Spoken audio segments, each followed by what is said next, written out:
आज खऱ्या अर्थाने आपण सर्वजण हिंदू बांधव आहोत आणि या भारतामध्ये गोसेवा करावी, गोमातेचं रक्षण करावं हे म्हणावं लागतं. ही फार मोठी शोकांतिका आहे.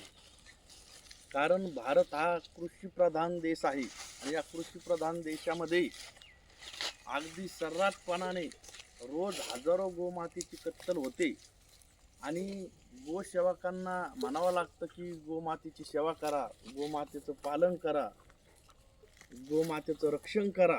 या भारतामध्ये आपल्याला गोमाता सांभाळा असं म्हणावं लागतं. ही फार मोठी शोकांतिका आहे, लज्जास्पद आहे.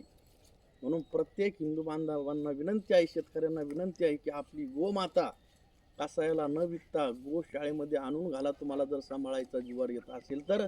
परंतु 5-10 हजारासाठी आपल्या धर्मातील माता गोमाता ही कसाईला विकू नका. कारण आपण 10,000 रुपयामध्ये विकतो आणि हे कसाई लोक त्याचे जवळपास 70 ते 80 हजार रुपये करतात. ते कसे करतात?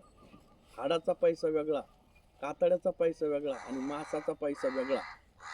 अगदी मांस आणि कातड्याचा पैसा हे कसाई लोक ठेवतात आणि हाडाचा पैसा सगळा अतिरेकीला पाठवतात. म्हणून धर्माची फार मोठी हानी आहे. म्हणून माझी हात जोडून कळकळीची विनंती आहे सर्वांना की गोमाता वाचवण्यासाठी थोडासा प्रयत्न करावा, प्रत्येकाने करावा. मग ते कीर्तनकार असो, वारकरी असो, समाज प्रबोधनकार असो, भागवताचार्य असो किंवा राजकीय मंडळी असो, मंत्री असो, आमदार असो, खासदार असो, असा सरपंच असो, प्रत्येकाला विनंती आहे की गोमातेच्या सेवेकडे वळा. त्यावेळेस आपला भारत, आपला देश, आपला धर्म टिकणार आहे.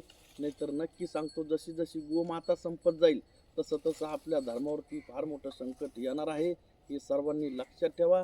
आपला धर्म आणि आपला देश जर वाचवायचा असेल तर आपली गोमाता वाचवणं फार महत्त्वाचं आहे.